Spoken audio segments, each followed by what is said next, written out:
We're rolling. Welcome to. Rolling. Don't interrupt me when I'm doing the intro. I'm sorry. Welcome to the Footnotes to Endnotes podcast. This is your Communist Radio Hour. My name is Uriah Mark Todorov.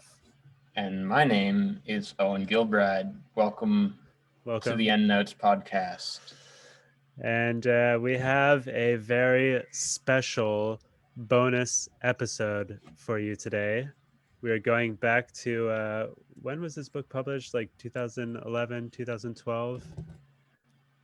Something like that. Yeah, something like that.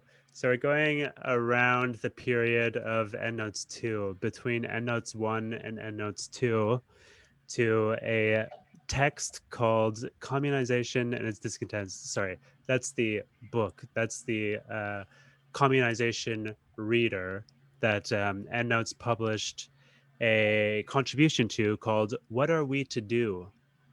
And we're going to be reading and discussing their contribution to this reader, which was edited by Benjamin Noys and has contributions from many of the, kind of usual suspects of this kind of communist current. You've got TC are in here, Endnotes are in here, of course, superstars of communization.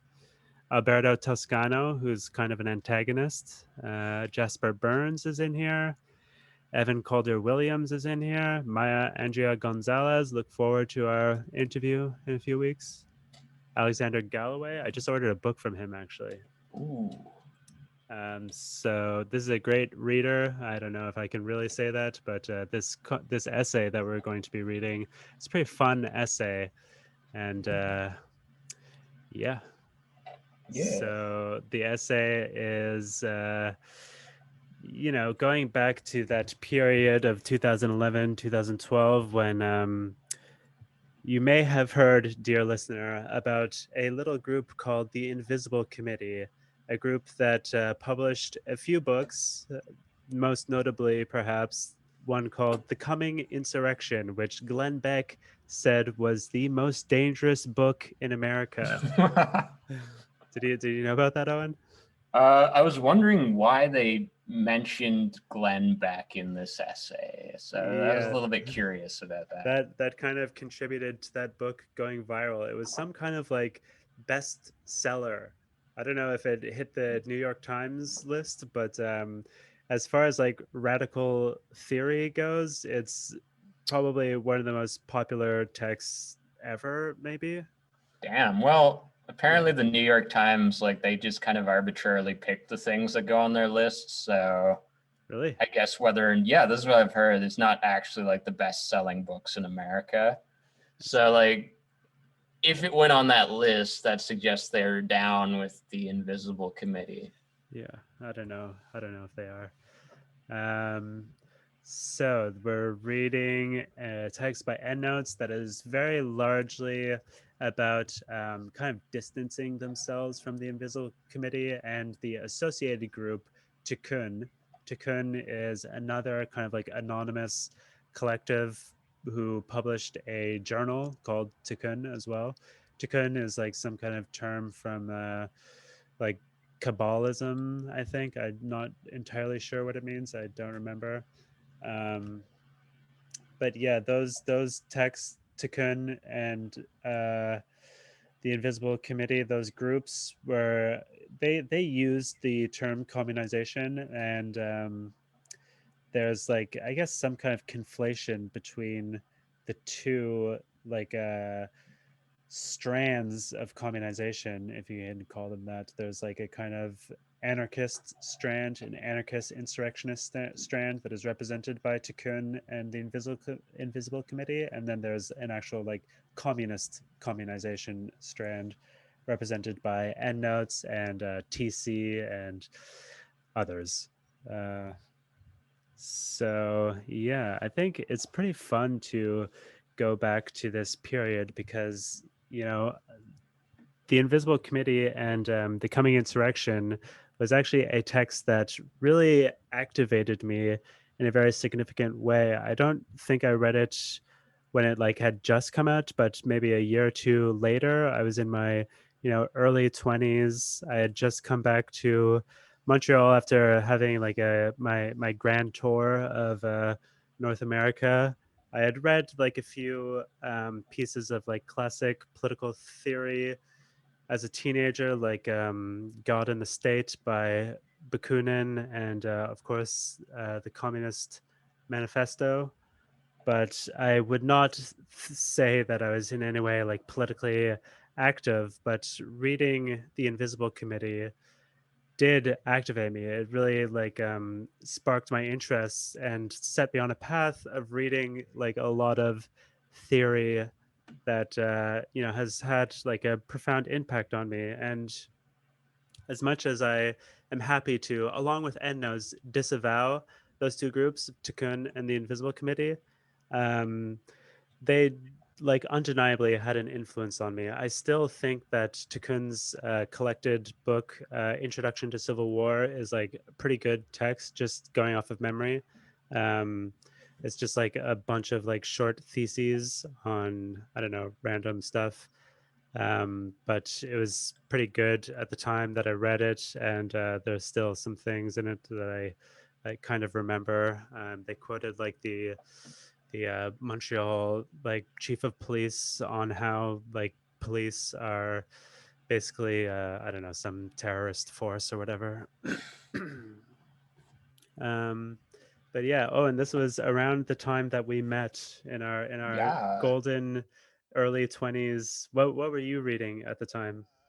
I was like, pretty like apolitical anarchist, like, not really reading any political literature, hanging out with anyone who was particularly like political. So I was mostly just reading things like Thoreau and like Nietzsche and just philosophy and books about art. And, like kind of having that early 20s, like, oh, everything will work out fine if I just don't think about politics kind of attitude. Right. So I was actually not at all familiar with any of the material that they've referenced here. Like sort of my trajectory with literature was I started reading philosophy and just sort of got more and more into like a wider range of continental philosophy and like the classics and various things. And then like eventually that led to reading like theory literature and Marx and all that, but I haven't read a great deal of like the more contemporary works that perhaps a lot of people listening to this are more familiar with. So when I was reading this essay, like a lot of the things they referenced in here, I actually, I'm still not familiar with. Yeah, I found this text to be very transportive back to a very like particular historical period, both in terms of like the theory that was being produced. There's a lot of I don't know, I feel like it was a pretty like politically inactive period, or at least like a this is like long before socialism became like an acceptable term for somebody, running for the Democratic nomination. This was long before I don't know, Trump got elected, long before there are talks of like fascism in the United States that was part of like the mainstream discourse. It was around the time of Occupy, so there was like some political dissent. There's like a widespread, consciousness of some kind of problems with capitalism, but there is really no kind of organizational or like a unified theory of how to do that.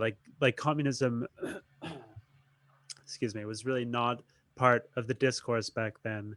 um, and yeah, so I think that like in that period there's a proliferation of texts like this that's we're kind of like Tikkun and the Invisible Committee are like pretty adamantly, as I recall, anti-Marxist. They reference, I think, Owen, you'd actually really enjoy reading this stuff because, and I don't mean that as a dig, sorry, because like I actually think that they're full of shit, but they reference a lot of uh, like continental philosophy. They reference a lot of Deleuze and like Foucault. And I've heard rumors, these are complete rumors, that Mr. Giorgio Agamben is part of the Invisible Ooh, Committee. I've definitely read some Agamben, and like in general, like I definitely like to read a lot of things where I don't even necessarily agree with, or in some cases even respect like the basic worldview of the people who wrote it, but like I'll like read it and break it down and try to like extract like whatever elements I can of from it, if only to like bolster my own position by like better understanding what I don't believe. Right. Yeah, it might be a useful exercise. It might be a waste of time. I mean, I'm inclined to agree with you, but now as I'm in my 30th year, by the way, happy birthday to me. Um, Is it your birthday? no, it was last Tuesday. Oh, happy birthday. Thanks. I mean, it would have been more apt to celebrate on the last episode, but whatever. Anyway, Whatever. in my 30th year, I feel like I'm yeah, I respect what you're saying, you know, reading things that you disagree with just in order to like better understand your own worldview. But at the same time, there's like a limited amount of time in the world. There's a lot of stuff that I want to read. So like it's a bit of a waste of time. Like I have no intention of ever reading Adam Smith, for example. Yeah, yeah. Like, I mean, this is a very real thing. Is like a lot of this sort of literature does take, you know, it's not just something you can read in a weekend, like a Stephen King novel. Um, like, you know, it's like even stuff that I am very interested in reading, like with Marx, with like Capital Volume 2 and 3. I'm kind of at the point now where like if it's a chapter where he's mostly just quoting like other economists from like the 1800s to say they were full of shit, like I kind of just skim through those ones Yeah. because I'm like, Marx, I love you, but I don't have time to just read you making fun of like another like long dead like pro-capitalist economist from back in the day. So yeah, that's a very real thing that like you kind of need to like pick and choose like what you're going to give your attention to if you have any hope of like, you know, developing in any particular way. Yeah, especially now, I feel like I'm even more reluctant to just read, even within the areas that I'm interested in, and I feel inclined towards. I want to refine that even further, and you know, really like take this on not just as like idle reading or something like that, not just as like general worldview building, but I really want to like approach this as doing research and read like a number of texts in certain areas and you know like build towards an understanding of specific topics, for example. So yeah, I'm trying to do that with aesthetics, for example. I'm really trying to and like art history and you know materialist aesthetics, trying to like lay a bit of a foundation for myself. Like I'm still reading some surveys and some general kind of uh like like foundational aesthetic texts, but I'm also trying to narrow in and try to understand like specific questions relating to the field. Anyway, to return to this text, Tiqqun and the Invisible Committee, they're really funny. I think they get into Endnotes gets into it a little bit when they talk about like sharing as a kind of political practice in and of itself. But I feel like I associate these texts like the Coming Insurrection, for example, and like a lot of Tikkun stuff with like this very like anarchist idea that setting up a commune and like having really intense friendships and like sharing and whatnot is going to like prefigure a revolution. It's a very kind of like dirty hippie style of Yeah. theorizing. I wish that I had read Endnotes back when I was reading this stuff because it provides like a very it's just like a much more mature kind of complement to this. It's kind of in the same ballpark, same general vicinity. I mean, they even use similar terms, but EndNotes is just a lot more mature, just even just in the way that they, you know, use Marx. If you're going to be a radical theorist, you cannot fucking say that you're an anti-Marxist. I'm sorry, but if you're an anti-Marxist, like anti-capitalist, then you're an idiot. but Endnotes is just like there's something like a lot more rigorous and mature about them. Maybe that's probably just a reflection of a political affinity that I have with them, but way it's refreshing in the context of like the Invisible Committee, which is a pretty immature. Like you can see why it would appeal to early 20-year-olds like myself when I was reading it, because it's very immature. Like the idea that you can do a revolution by like living in a particular way is a very teenage kind of approach to politics.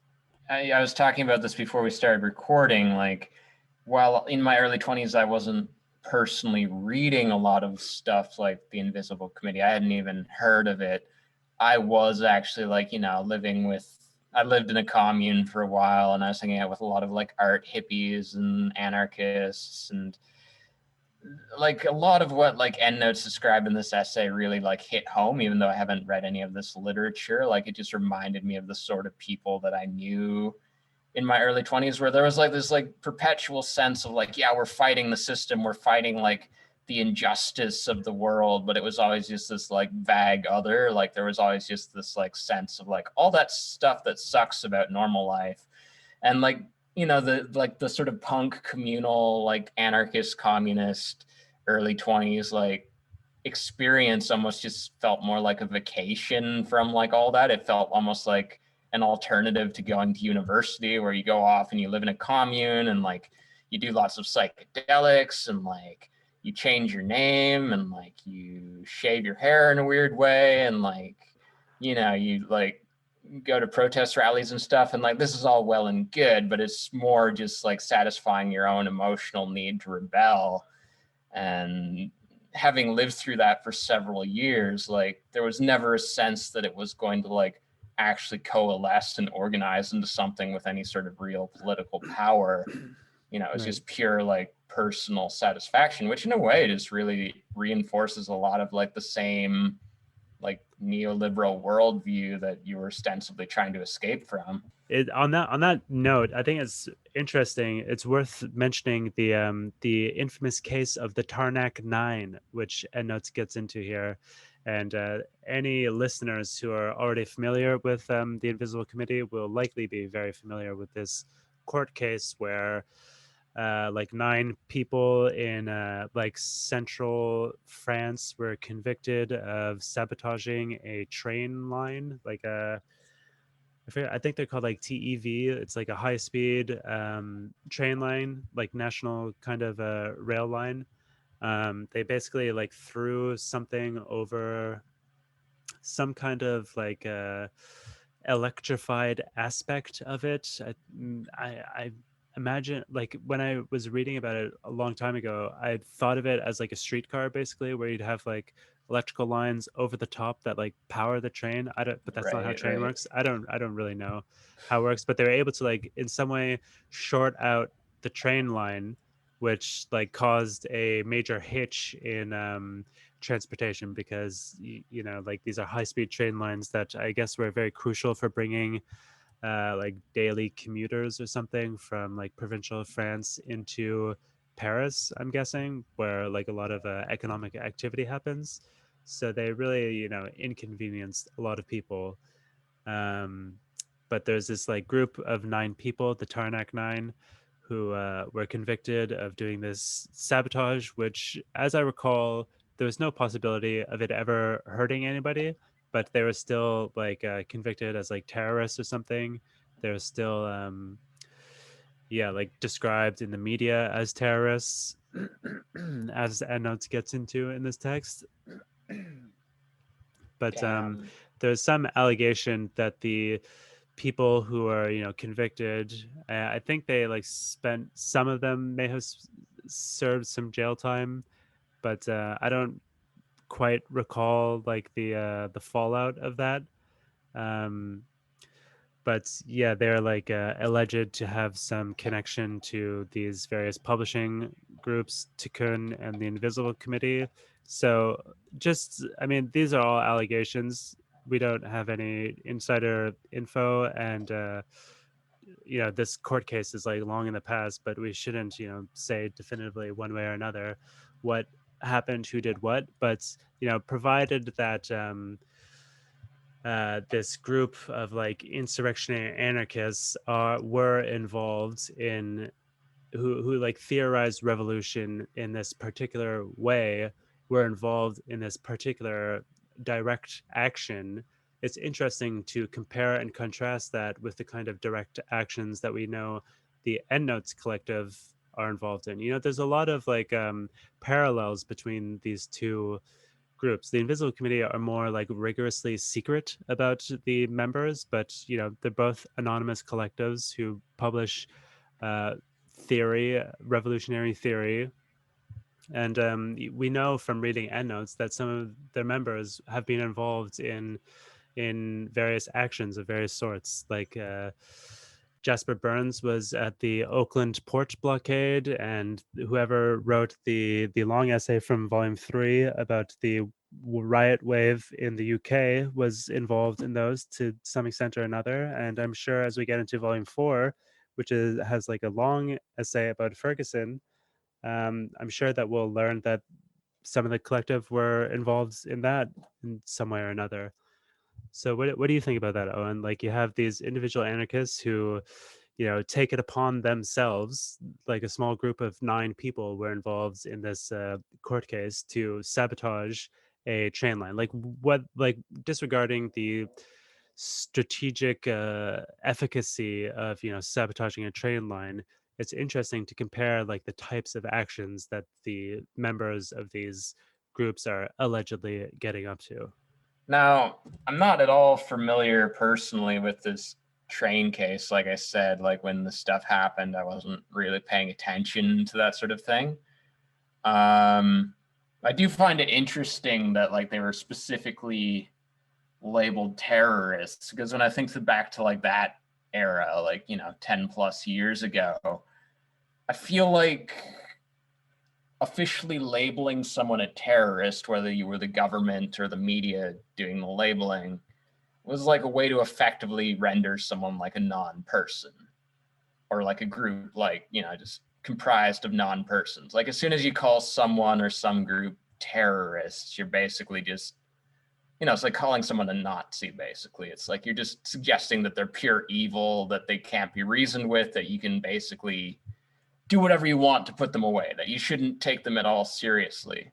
Yeah. Which is, I think, like a real problem, like especially with this group. Like I don't know what their goal was with this particular action, but like presumably they did have some like more nuanced intention. But as soon as like you're labeled a terrorist in the eyes of like the public at large, like you're going to have a real hard time getting that message out to anyone. You're just going to be seen as like a villain, as like the other, as like the outsider who just wants to like create havoc and mayhem. And like I do think that's like really something to consider if you're engaging in any sort of revolutionary action. Like assuming like the singular action isn't enough in and of itself to like overthrow the established order and bring forth some sort of new like model of society.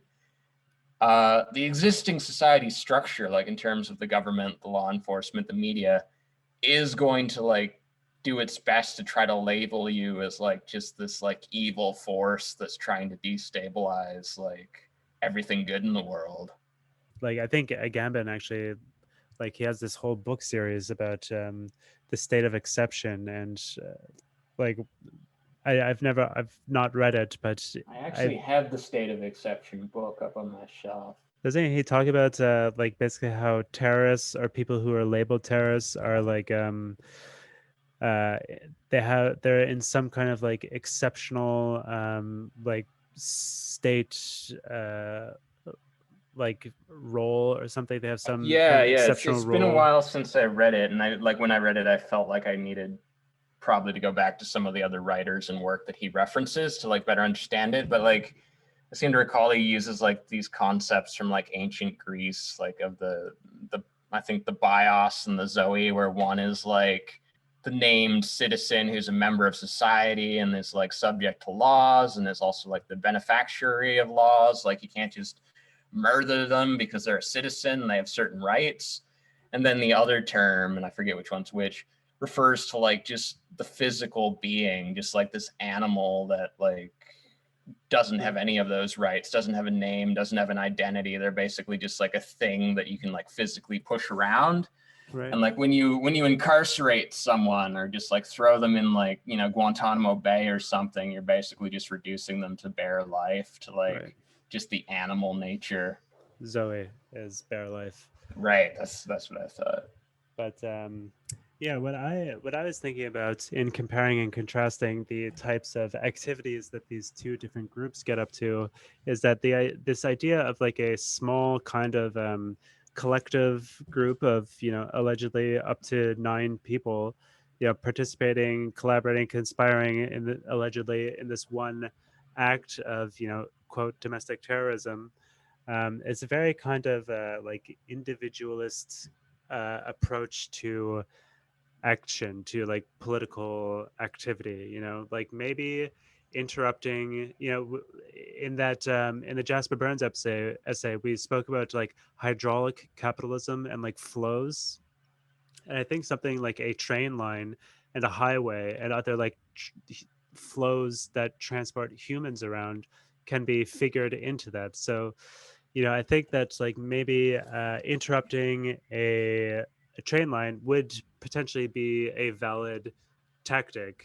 You know, maybe we could think of it in terms of blockading things, as Burns, you know, suggested. But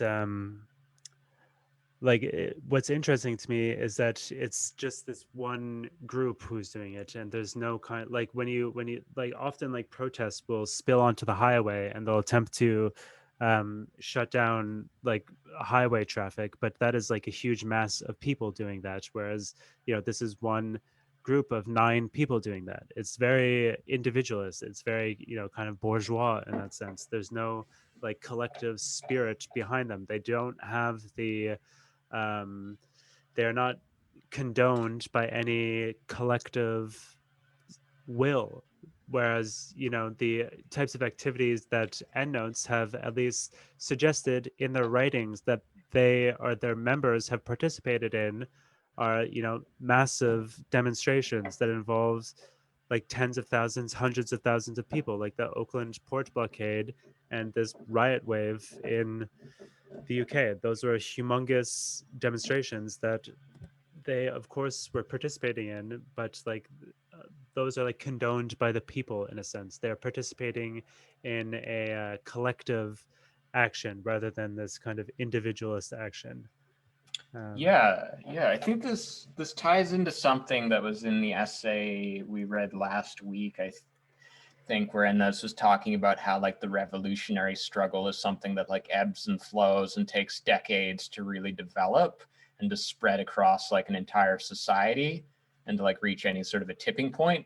And I think this is like an illustration of that, where, you know, if you have like an isolated sort of like individual, you know, at like a really minor level, like say someone quits their job and goes and lives in a commune and like grows their own food and like, you know, does drugs and like engages in all sorts of experimental behavior as a way of like rebelling against mainstream society.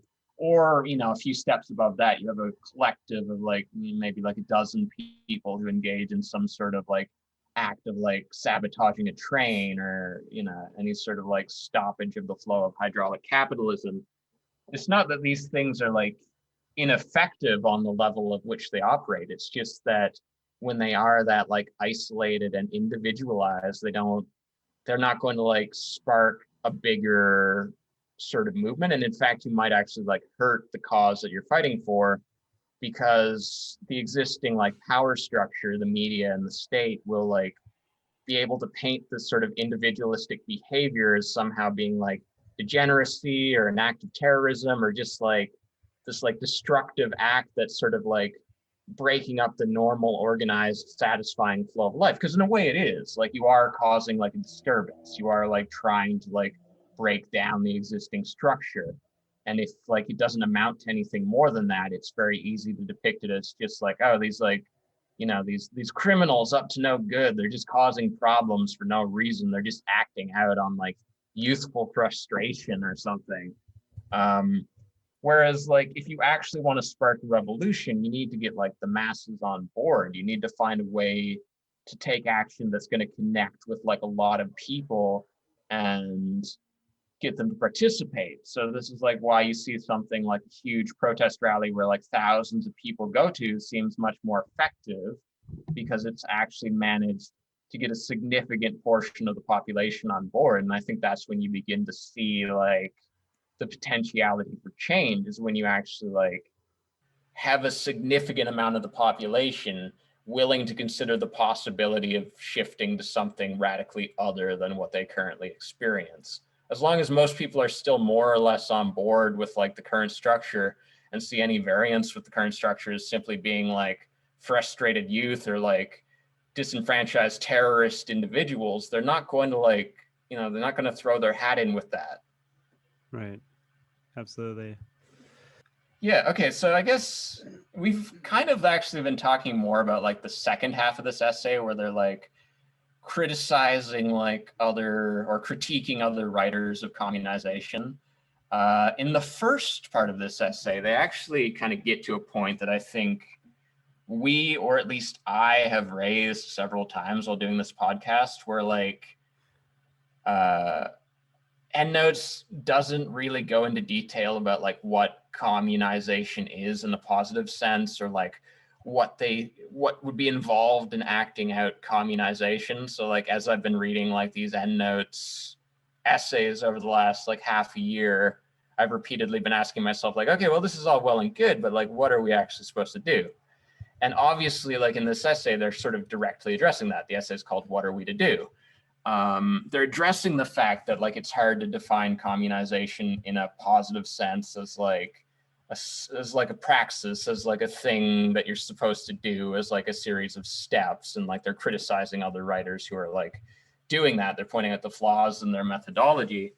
Rather, how they sort of describe communization as more of a negative process, as you're recognizing all of the things that would not be part of like the revolutionary rupture, the break from the current system, because they view a lot of these like positive affirmations of the working class, especially like in this day and age with like the massive surplus population, as being fundamentally ineffective, because they all sort of like reaffirm the basic like capitalist worker dichotomy. And as long as you continue reaffirming that in the eyes of Endnotes, you're not going to end the capitalist class relation. So rather what they're suggesting here is that this sort of struggle is something that's already ongoing. It's something that's imminent. It's something that's happening now. Like, it's not something that you're going to decide to do. It's not something that someone can like talk you into participating into. It's not something that you start doing when you adopt a certain behavior pattern or read the right series of books. Rather, they say that the struggle is something that's happening now. And I get the feeling that like when they're talking about communization, they're speaking more about the process of recognizing that struggle already being ongoing and better understanding like what's occluding it and what's like making it harder to grasp.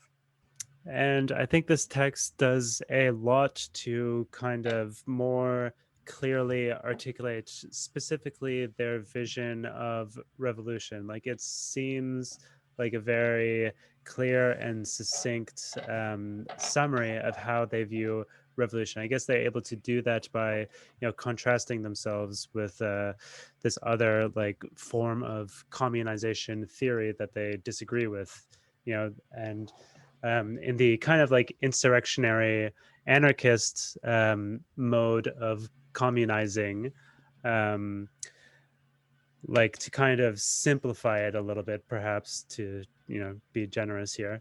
um, the Invisible Committee think, like, as I recall, they kind of really advocate for basically joining a commune and like sharing and living in a very communistic kind of way. And that is how you're going to do a revolution, by spreading that, not just by they in this essay. And Notes talk about like this kind of alternativism, and they bring up the concept of the Taz, for example, and they say that the Invisible Committee recognize that that is a bit of a dead end. So you can't simply present these kinds of communal, like sharing modes of social relation as an alternative to capitalism, but you have to approach it as war. You have to frame it as war and understand.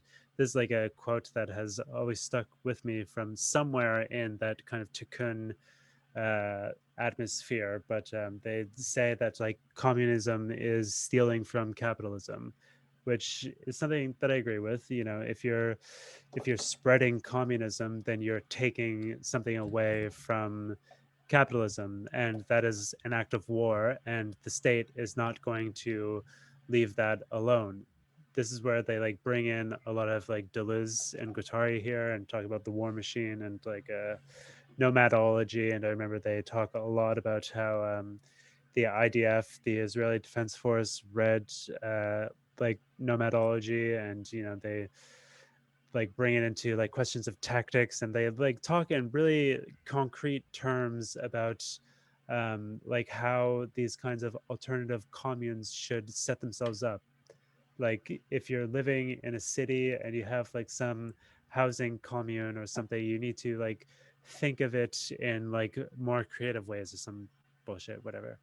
um, but in contrast to that, Endnotes, their vision of communizing is more as I don't know if they necessarily say that it's a process that's ongoing in the present. Maybe they do, and I miss that. But it's like their idea is that communizing is going to be something that it's going to be like a social process, and you know maybe it does involve sharing, maybe it does involve living in communes, maybe it doesn't. They like talk about how you know sharing is already part of capitalism, so there's no way that we can point to that as you know being necessarily and fundamentally antagonistic to capitalism.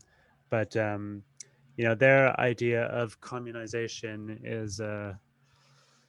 it's something that is going to it's going to be like a social process that whatever form it takes is it is what undoes capitalist social relations.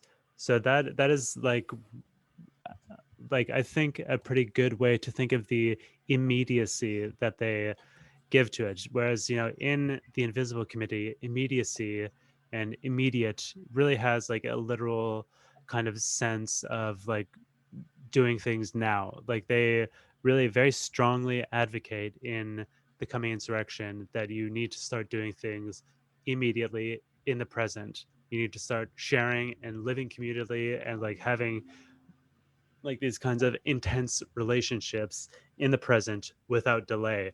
But when we think of it, when we think of communizing in the kind of end note sense as like whatever form it takes as a social process that undoes capitalist relations, and that is how we define communizing. We can't necessarily say what that looks like, perhaps, but you know, whatever it is, it's going to, you know, be the revolution. Like that is immediate in the sense that it's going to be a process that has been undertaken by the masses rather than being mediated by some kind of programmatic transitionary theory of revolution. That is another important contrast that we should bring in here is this. And you know we've spoken about it extensively on the podcast, but they're really contrasting communization, the communist version of communization, with the Leninist or whatever model of like a programmatic transition to capitalism, where you do a revolution, you take control of the state, and then you can transition to communism. um, I guess I'll read a quote here. It seems relevant. Communization is a movement at the level of the totality through which the totality is abolished. The logic of the movement that abolishes this totality necessarily differs from that which applies at the level of the concrete individual or group. It should go without saying that no individual or group can overcome the reproduction of the capitalist class relation through their own actions. The determination of an individual act as communizing flows only from the overall movement of which it is a part, not from the act itself, and it would therefore be wrong to think of the revolution in terms of the sum of already communizing acts, as if all that was needed was a certain accumulation of such acts to a critical point. A conception of the revolution as such an accumulation is premised on a quantitative extension which is supposed to provoke a qualitative transformation. In this, it is not unlike the problematic of the growing over of everyday struggles into revolution, which was one of the salient characteristics of the programmatic epoch. In contrast to these linear conceptions of revolution, communization is the product of a qualitative shift within the dynamic of class struggle itself. Communization occurs only at the limit of a struggle, and the rift that opens as this struggle meets its limit and is pushed beyond it. Communization thus has little positive advice to give us about particular immediate practice in the here and now, and it certainly cannot prescribe particular skills, such as lockpicking or bone setting, as so many roads by which insurrectionary subjects to heaven go. What advice it can give is primarily negative. The social forms implicated in the reproduction of the capitalist class relation will not be instruments of the revolution, since they are part of that which is to be abolished. It's a pretty good paragraph. I think Damn. yeah, it's pretty incisive, and it gives like a really good picture of what it is that they're talking about. Yeah, I had highlighted the same quote, and I think like it simultaneously gets to like what they're trying to articulate, but it also kind of demonstrates like why this didn't catch on with the kids as much as like, you know, going to live in a commune and like and doing lots of drugs. Feels like the latter has like a much more sort of visceral and immediate feeling of actually accomplishing something.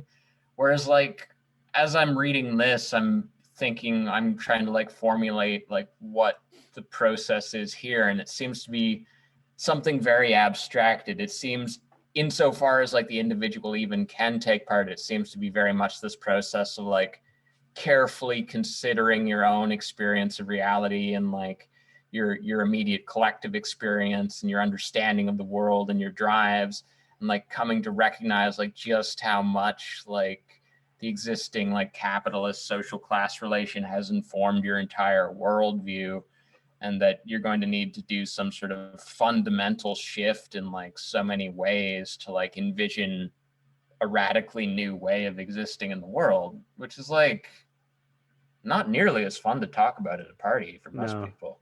no, it's not. This Invisible Committee kind of shit was very fun, and again, it really appeals to a pretty juvenile. I'm sorry to be so denigrating, like worldview or predisposition, or like you know, just a juvenile kind of desire to like immediately do something, like learn how to lockpick or bone set. Like those, that's really the kind of shit that they were talking about in the Coming Insurrection. They were really saying like, learn skills that are going to be, you know, applicable to some kind of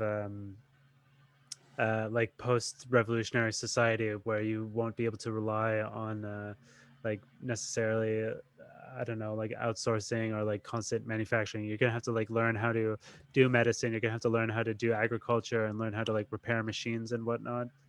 Yeah. um And yeah. this is something that I've actually thought about in like more general terms, is that I feel like, you know, when you're thinking about these sort of like quasi revolutionary like lifestyle choices that you might make in your early 20s, like regardless of if you identify as like a communist or an anarchist or anything else, like I feel like a lot of those sort of like emotionally appealing things that young people get into, like part of why they're not so effective is because like a lot of that stuff that hits you on a more visceral level is kind of predictable. Like a lot of like young people kind of want the same things. They want to fight the power, they want to go on adventures, they want to have emotionally intense experiences, they want to do stuff that like they would never have experienced growing up in the suburbs or whatever.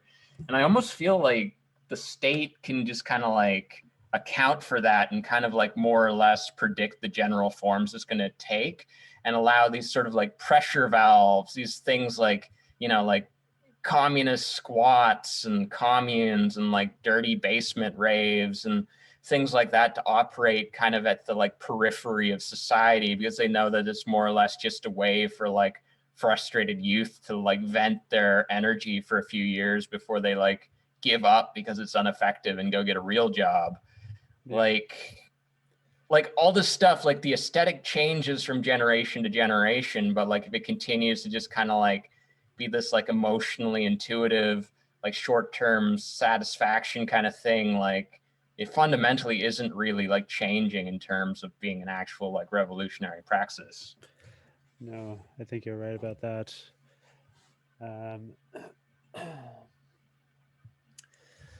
yeah. So, what is to be done? You know, with this paragraph that we just read, like I obviously, learning skills is a good thing, and if you feel like learning how to pick a lock or set a bone, that's good, and you should do that. No doubt about it. But like the thing here is to understand that that is not really going to meaningfully contribute to the revolution. Maybe post revolution, it will be very relevant. It will be very important that you've learned how to like repair radios or something. I don't think so necessarily, because whatever revolution we're going to have is not going to last if it destroys our capacities to like centralize radio repair or something, or to like like offload the need to repair machines onto individuals. Like our revolution is going to we're still going to have radios post revolution. Anyway, um, so what is to be done in EndNote's sense? Like just going off this paragraph, it seems like they want us to do like the same things that people have been advocating forever, which is like contributing to mass movements. Like if a mass movement sparks up like spontaneously, then go and try to push it to go further, and also like think, I guess, about what kind of things you can do, what kind of like practices you can carry out that could like spark into a mass movement that could contribute to like a kind of like social momentum that could be universalizable. So even though they're like very opposed to like programmatism and a kind of like old-fashioned way of doing revolution or thinking about revolution, or at least thinking about the working class, they're still, I mean, advocating, at least tacitly, like very classic understandings of how like individuals can contribute to the bringing about a revolution. Yeah, yeah.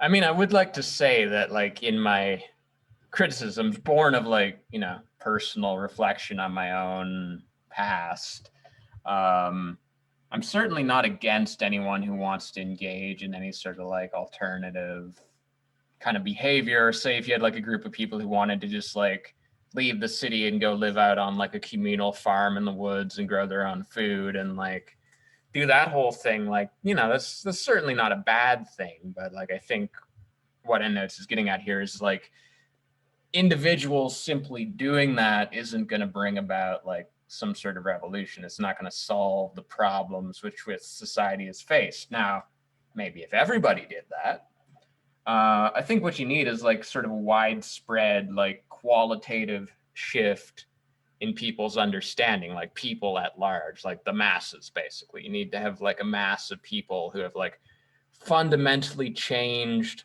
their way of seeing things. And like, I'd like to touch back on something we were saying earlier. I kind of think that's been happening in the last decade, especially amongst like millennials and Gen Z people, and maybe like even Gen X to a lesser degree, where like even 10 years ago, there was things going on like Occupy, but they were still kind of like at the periphery. They were still kind of fringe. And I think increasingly what you've seen over the last decade is like more and more people under the age of, like, let's say 40, who are just completely dissatisfied and don't have any sort of, like, genuine belief that they're ever going to have a satisfying life under, like, the current, like, pull yourself up by your bootstraps kind of structure. Like, I think there's more and more willingness to flirt with ideas like, like socialist friendly, like presidential candidates like Bernie Sanders, or like concepts like universal basic income, or even like talk of like abolishing the police that would have been seen as like extremely radical like a decade ago. And I think like, people on the left certainly, and even on the right, I think like younger people are increasingly turning anti-capitalist. And I think like, I don't want to say it's inevitable, but that's like encouraging to me that like, from my perspective, and again, like maybe this is just kind of like a cognitive bias that's making me see people I already kind of agree with, but it seems to me like there's an increasing movement towards like some sort of socialist system. Yeah, for sure. There's no doubt in my mind that things have, like, political consciousness broadly and generally has changed significantly just over the course of my 20s. Like, it is so, I mean, which is a decade, but it is like radically different, the world that we live in versus the worlds that these texts are coming back out of. Like, they're very dated. This one, not in a bad way necessarily, but because it's like engaging directly with things that are kind of like locked in a particular um, period of time. It's So certainly it's, forward looking. yeah, this one is forward looking, but like the Coming Insurrection is very dated precisely because of how prescriptive it is and how, I guess, misguided they were. Like, we see that like political consciousness has changed so much over the past decade, but how has that happened? Is it through, things like Occupy spreading? Is it through like the proliferation of communes and sharing and like this kind of anarchist insurrectionary mode of living? Absolutely not. That is No. not how things have changed. That is not what has caused things to change. Like, those people, those dirty hippies, are just as like scorned in the mainstream as ever. What has caused things to change is mass social movements, like huge groups of people getting out into the streets, demanding change, tearing down statues, setting shit on fire, looting, rioting, etc. And, like, sadly, that has, had to, like, the way things have changed is because that has like influenced consciousness, popular consciousness and culture, as well as like influenced policymakers to, largely do nothing. But in some cases, like, it is, I guess it has influenced consciousness so that new people coming into the policymaking arena are like more amenable to those positions, rather than like saying that it's actually like influenced the present, people who maintain the status quo to like be more amenable and do socialist policies. That has not happened either. But you get more people like fucking Bernie Yeah. Sanders and Andrew AOC, Yang and and I mean, I guess actually, yeah, I the guess, Yang Gang. I mean, like, it's a gradient shift. Like, yeah, at first, exactly. you're going to have these slightly more fringe individuals, and then, like, over time, it'll become more like you got to kind of like normalize it in conversation for a while. It takes like a few years to do That's these true. And like things. anti-capitalism it is not exclusive to the left. Like, both the right and the left are anti-capitalist. It's just that, one is socialist and one is fascist. I mean, and I'm not calling Andrew Yang a fascist, but I don't really consider him to be a leftist. So uh I mean, his whole thing is UBI, which is by no means a necessarily leftist position or policy or whatever. But yeah, like this kind of like the glaring problems with capitalism have been seen by people on both ends of the political spectrum, as well as, it's worth pointing out, by people in the center. Like Joe Biden is doing this. I guess he's like said that he will do this partial student loan forgiveness. Have you heard about this? Yeah, yeah, I heard there was something like that. Like Kamala Harris was talking about wanting to forgive student loan debts, and But I only haven't. only like, as far as I know, only like a portion of it, like up to $50,000 or something, which for a lot of Okay. people is not even half of their student loan debt. But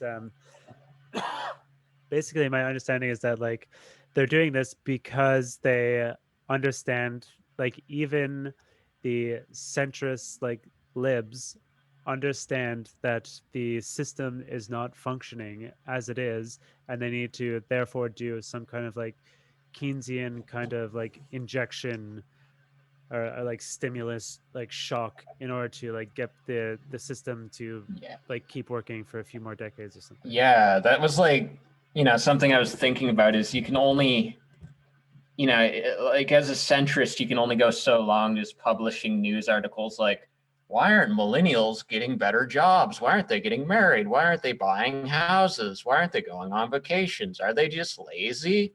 You can only do that for so long before like it becomes such a prevalent phenomenon that you have to acknowledge like, okay, maybe it isn't that millennials are lazy, maybe something fundamentally isn't working here. Like when the situation gets so bad that it seems like the imminent collapse of Western civilization might be happening within the next couple of decades, like I think that's when the centrists are even going to be like, okay, yeah, we got to do something here. Right. Yeah.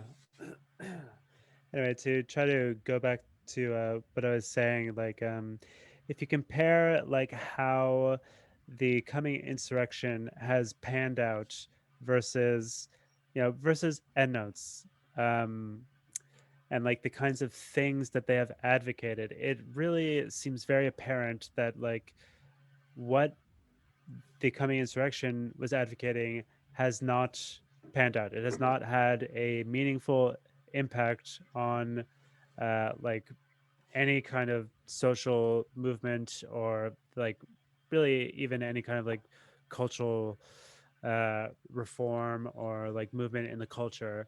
Whereas like what Endnotes have been advocating from the beginning, which is like pushing these kinds of social movements, and like their version of communization is like a mass social movement undoing capitalist social relations versus, you know individuals undoing capitalist social relations and then spreading that. um, that is more what has like borne out actual material changes in society, that has like really stood the test of time to a much greater extent. Like their predictions basically have, had a are still relevant, whereas the coming insurrections predictions and the Invisible Committee's predictions are not. So if that's not an argument for, why you should be a communist versus being an anarchist, then I don't know what is. Like to me, just look at reading this shit, and which is from a decade plus ago, and then looking at the past history, like the history of the last decade, and like seeing where it has brought us now, like that is a very effective argument for why you should be a communist.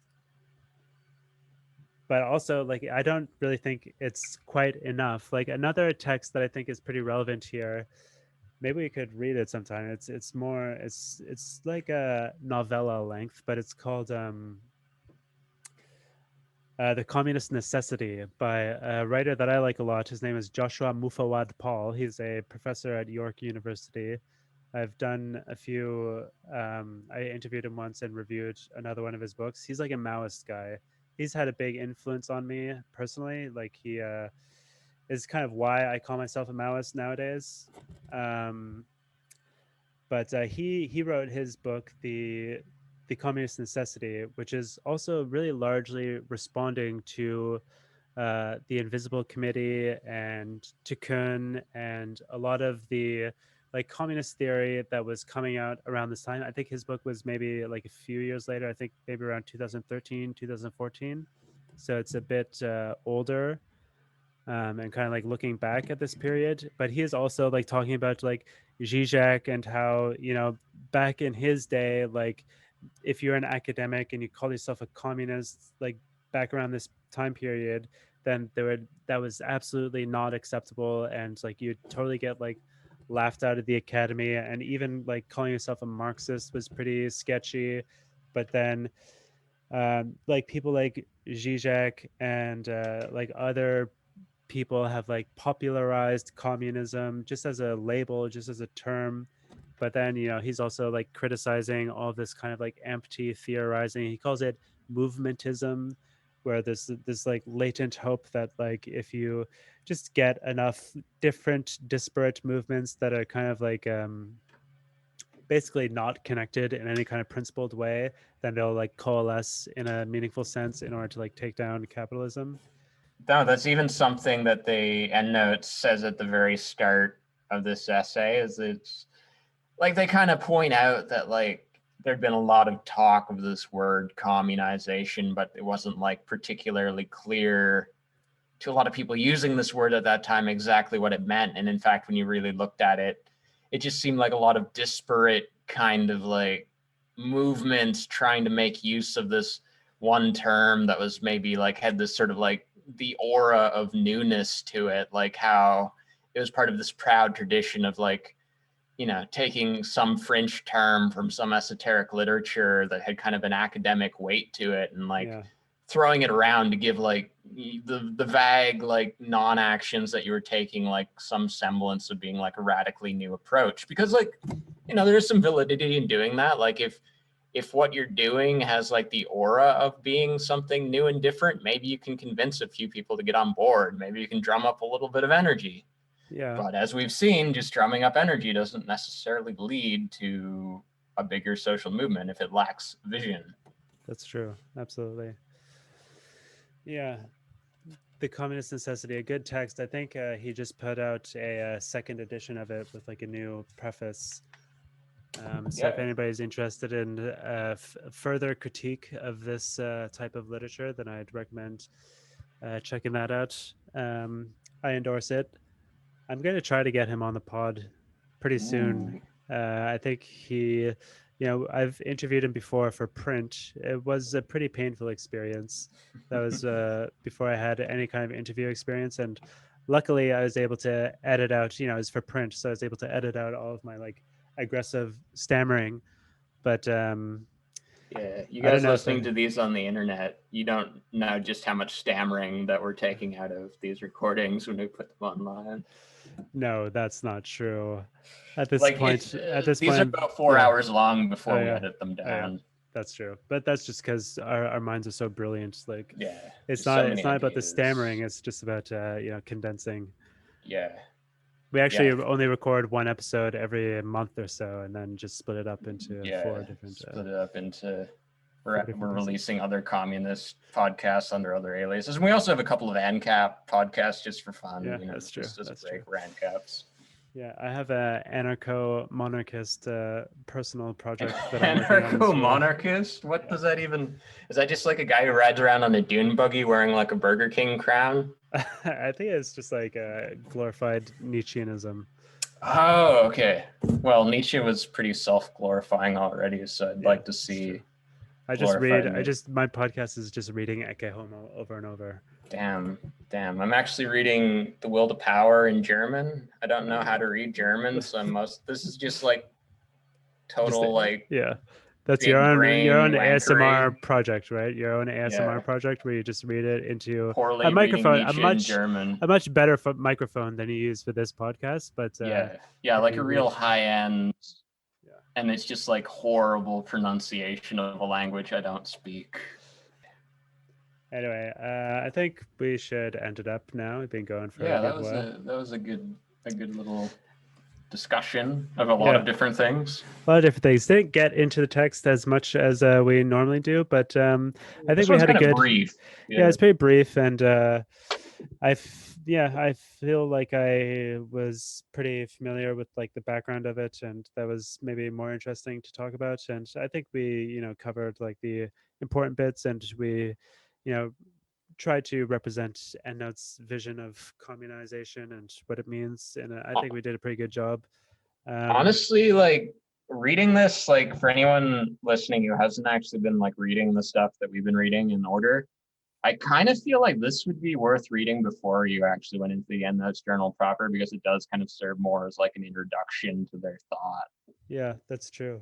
It's really helpful that they are like contrasting themselves with other people, and it's also quite short and not as academic as some of their essays have been. So, if you have made it this far, please let us know what you thought of the episode. I'm interested to hear if people think that we should do more of these kind of like generalized kind of reflections and our personal relating to the text versus like some of the episodes where we've really gone through the essays quite exhaustively and done our best to really like just summarize the arguments without doing as much reflection. I'm interested to know like what people are more interested in. Um, and any kind of feedback that you have is very welcome. We're doing this basically Exactly. for the feedback. So Any of you have any books or articles that you think would be useful for us to explore in this realm, please don't hesitate to suggest. that's Like, true. We're starting to expand our syllabus, so we're going to be incorporating kind of like unconnected essays that are not, part of the official EndNotes journal, but which are still, thematically related to communism or communization, specifically left communism, either critical or supportive, and try to expand. Like the specific themes that are brought up in the EndNotes journal. So the episode after this, it's going to be an interview with Jasper Burns, where we talk more about his logistics essay. You can look forward to that. And then we're going to be talking more about gender theory. Again, we have like several episodes lined up before we get into volume 4, but we're going to be talking more about communization and gender theory. And I think there's a bit of race theory in one of the essays that we've lined up, and we have another interview lined up as well. So if you have any kind of recommendations for stuff that you think we would be interested in, that you think is relevant to the topic, and that you would like us to cover, whatever, anything in the general vicinity of length that we've been covering so far, very welcome to send that in. Either contact me on Twitter at the inverted form, leave a comment on a YouTube video, or you can find my email on my personal website, umt.world. Owen? my website is world3.tk. You can get my music up there. I just put an album out like a month ago, and I'm probably going to put another one up before the end of the year. If you want to contact me for whatever reason, you can email me at